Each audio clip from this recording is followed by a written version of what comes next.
Ja, i denne videoen så skal vi se litt på volum og hvordan man regner ut volum til forskjellige figurer. I den forrige videoen så vi på areal, og den viktigste forskjellen på volum og areal, det er jo at areal handler om flater, altså todimensjonale flater, mens volum handler da om tredimensjonale figurer. Så fra hverdagen så er vi kjent med noen volumenheter som for eksempel desiliter og liter og ja, kanskje milliliter og så videre. Og de bruker man jo ofte i matte også, men i matte har man noen andre grunnenheter som man regner med, som man gjerne konverterer da til disse mer hverdagslige enhetene. For eksempel hvis vi begynner med en veldig kjent tredimensjonal figur, skal prøve å tegne denne så godt jeg kan. En terning, så tenker vi at vi har da en terning, så har vi da terningen sånn. Nå var denne litt skjev og så videre, men terning. Og det som er spesielt da med terningen, det er jo at alle lengder, eller sider, er like lange. Og alle vinkler 90 grader, altså rette vinkler. Så hvordan finner man ut av volumet til en terning? Så det, bare ha den litt sånn hul, det man rett og slett prøver å finne ut av er jo da, hvis jeg har en sånn svær terningbeholder, så hvor mye kan jeg fylle den med for eksempel vann, eller hva det måtte være, eller luft eller et eller annet, så hvor mye rommer beholderen rett og slett. Og siden dette er en terning, og alle sider er like lange, så kan vi si at sidene er for eksempel en halv centimeter, da. Sånn liten terning. Så hvordan finner vi ut hvor mye den rommer? Ja, det finner vi rett og slett ut ved å ta grunnlinjen, altså den ene siden, ganger høyden, ganger dybden. Så arealet, beklager, volumet til terning, det er da den ene siden, ganger høyden, ganger dybden. Men siden alle sider er like lange i en terning, så blir jo det som å ta den ene siden ganget med seg selv 3 ganger, som gir oss da S i tredje. Og arealet til denne terningen her blir da 0,5 centimeter, ganget med seg selv 3 ganger. Og hvis vi tar det kjapt på kalkusen, så får vi da først en fjerdedel, og så får vi da en åttendedel etterpå. Så 0,125, som er det samme som en åttendedel. Så vi kan godt skrive det for eksempel en åttendedel, og så blir det da centimeter. Og husk da vi har ganget centimeter med centimeter, og igjen med centimeter, så blir det tredje. Så areal, skriver areal hele tiden, jeg mener jo volum. Volum måles i kubikk, og her er det da kubikkcentimeter, og centimeter opphøyd i tredje. Og hvis vi har noen andre figurer for eksempel da, som ikke er terninger, men som ligner veldig på terninger, så kaller man dem gjerne for prismer. For eksempel, hvis jeg nå tegner opp, da starter med rektangel, og så tegner jeg da ut sider sånn. Dette er ikke en terning, dette er nå plutselig et prisme. Og det som kjennetegner da et prisme, det er at, hvis vi nå forlenger denne sånn at vi ser den liksom i 3 dimensjoner, det er at denne grunnflaten, så denne flaten her nede, den er helt lik som toppflaten, altså det lokket her oppe da, det blir litt vanskelig å tegne inn det, men liksom lokket her. Sånn.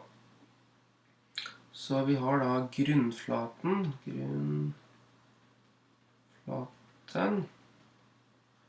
og så har vi da toppflaten. grunnplate. I flere lærebøker så heter den grunnplaten også for bunnplaten da. Det er litt sånn, ja, bunnplate, grunnplate og toppflaten. Ok, så hvordan kan man regne ut da volumet til et prisme? Så man tar da og finner rett og slett arealet til da grunnflaten, for eksempel. Eller toppflaten, de er jo helt like. Så greit, la oss si at denne lengden her er 10 cm, og denne her er 4 cm. Så vi begynner da først med å finne arealet til grunnflaten. Så det skal vi ha her. Ok, arealet til grunnflaten, det er 10 cm ganger 4 cm. Og det gir oss et areal på 40 kvadratcentimeter. Det arealet skal vi gange med høyden til prismet. Så høyden, det blir da den H. Så vi sier at den er kanskje 3 centimeter da.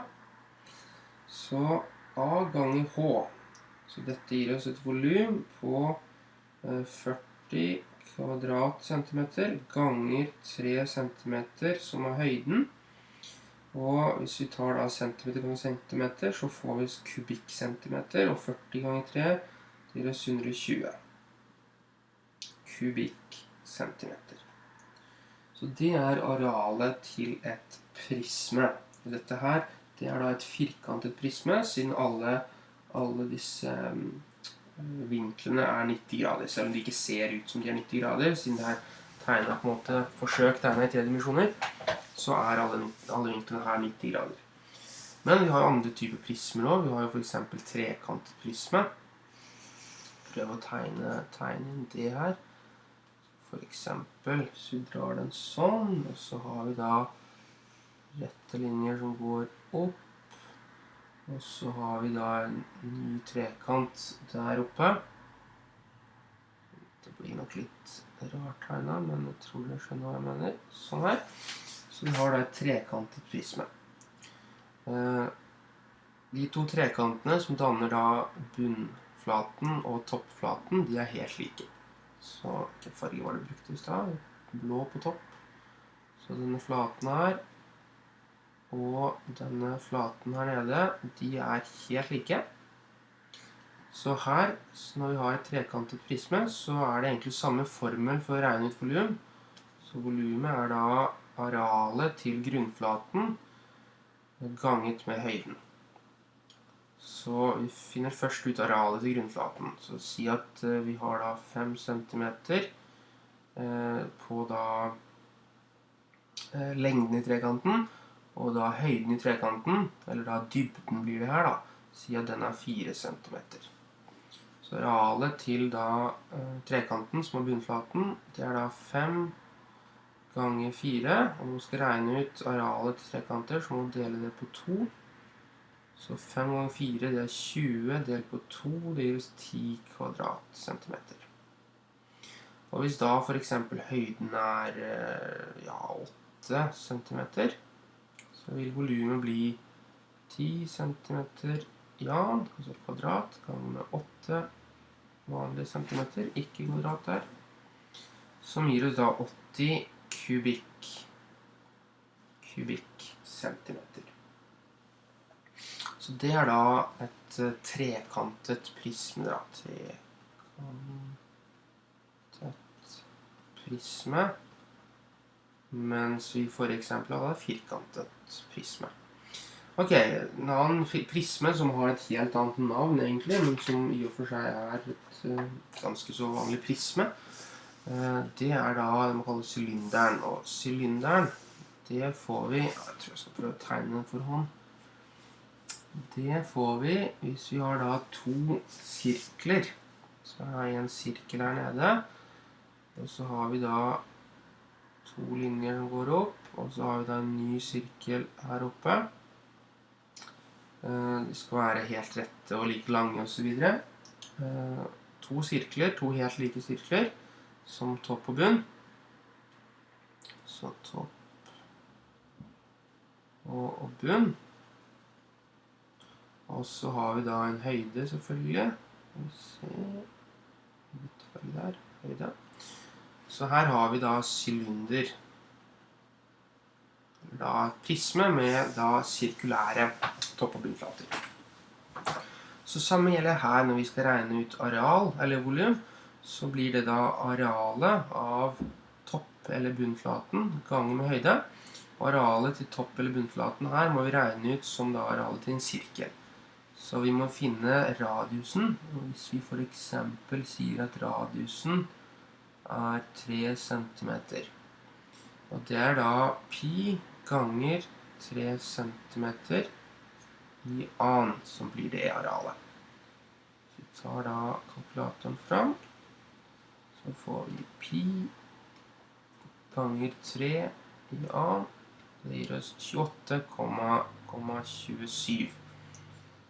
28,27 kvadratcentimeter. Og hvis vi da vet at høyden for eksempel er 10 centimeter, så får vi et volum på 28,27 kvadratcentimeter ganger den høyden på 10 centimeter. Så det er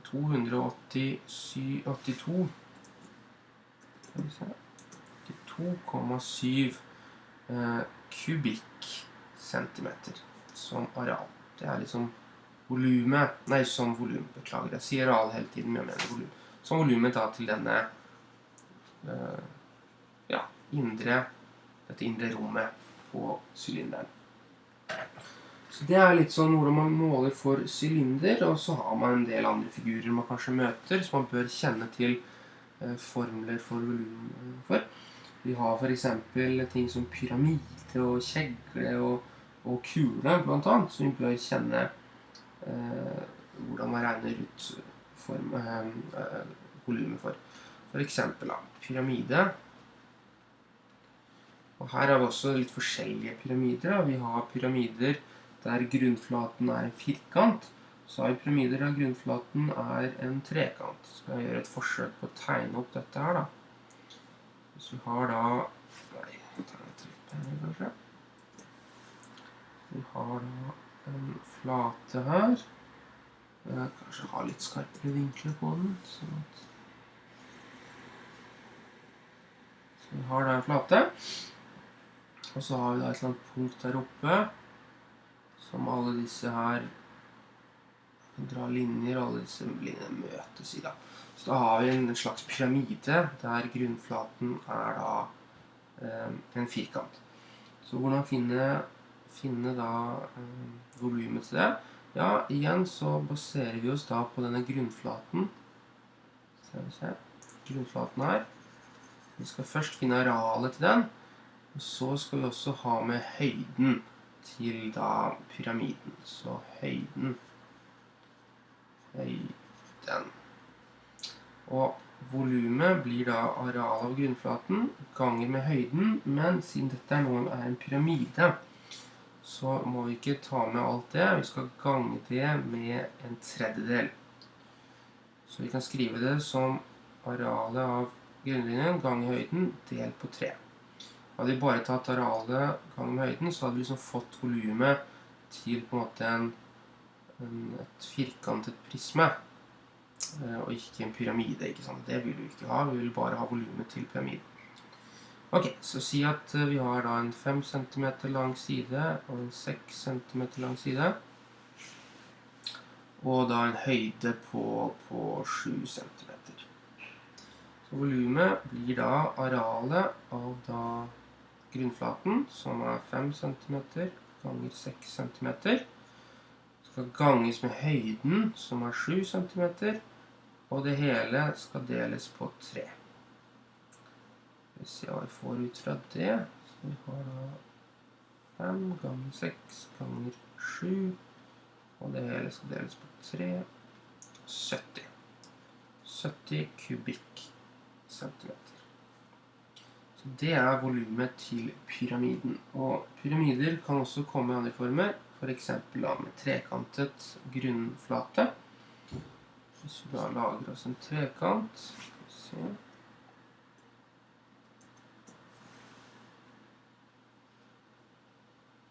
Sånn, og så da tar vi et punkt her oppe og drar da linjer til det punktet. Sånn. Så får vi da en slags trekantet pyramide. Så trekantet pyramide. Og her er det jo mye den samme regninga. Først finne ut arealet til grunnflaten. Nå er grunnflaten en trekant. For så å finne høyden. Så har man da høyden. Skal vi se, nå skal vi da høyden. Og volumet blir da arealet av grunnflaten ganger med høyden delt på 3 i det tilfellet her også, som er firkantet pyramide. Eller pyramide med firkantet grunnflate, vil man gjerne si. Ok, si at man har 5 cm her, og så har man da trekantens dybde da, eller høyde, på ja, for eksempel 4 cm, og så har man denne høyden er 10 cm. Så volumet blir da 5 ganger 4. Så vi tar dette i 2 skritt da, siden vi har en trekant. La oss da først finne arealet til trekanten. 5 cm ganger 4 cm delt på 2. Og det gir oss da 5 ganger 4, 20, delt på 2, 10 kvadratcentimeter. Og volumet blir da 10 kvadratcentimeter ganget da høyden på 10 centimeter delt på 3. Så får vi dette da i kubikkcentimeter. Så det blir da 10 ganger 10 som er 100 delt på 3. Ja, 33,3 kubikkcentimeter i tredje. Sånn. Så det er da volumene til pyramiden. Og helt til slutt kan vi også se litt på volumet til kjegle, og så da til kule. Og kjegle er jo også en sånn variant av pyramiden. Kjegle. Det er rett og slett at grunnflaten da er en sirkel. Og så har man da, det er liksom partyhatten der. Så her har man grunnflaten som er sirkel, og så trenger man da arealet til den, og så trenger man høyden. Akkurat samme som for pyramidene. Så H. Så si at vi har en sirkel med radius på, si at den radiusen er lik 7 cm. Volumet av kjegla blir da arealet til grunnflaten ganger med høyden. Arealet til grunnflaten finner vi ved hjelp av sirkelformelen, som er da pi ganger r i a, så 7 cm i a. Ok, så regner vi det. Så vi har da pi ganger 7 i a. Det gir oss 153,9. La oss runde av til 154 kvadratcentimeter. Og volumet, hvis høyden er da 9 cm for eksempel, så blir volumet 154 cm i a, ganget med denne høyden, og delt på 3, siden dette er også en slags pyramide, for at grunnflaten er en sirkel. Og tallet vi får ut der, skal vi se på, 154 ganger 9, delt på 3, 462 kubikkcentimeter. Sånn. Ok, så helt til slutt et eksempel med kule. Det er også greit, altså kule eller ball, eller kall det hva det. Jeg skal prøve å tegne dette som da i 3 dimensjoner, så kule.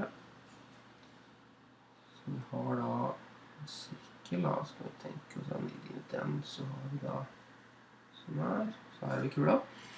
Og kula har da en radius, så radius, og for eksempel da, hvis radiusen er lik 10 cm, viser seg at vi ikke trenger noe mer enn det for å regne ut volumet til kula. Volumet til kula, det blir da 4 ganger pi ganger radiusen i tredje delt på 3.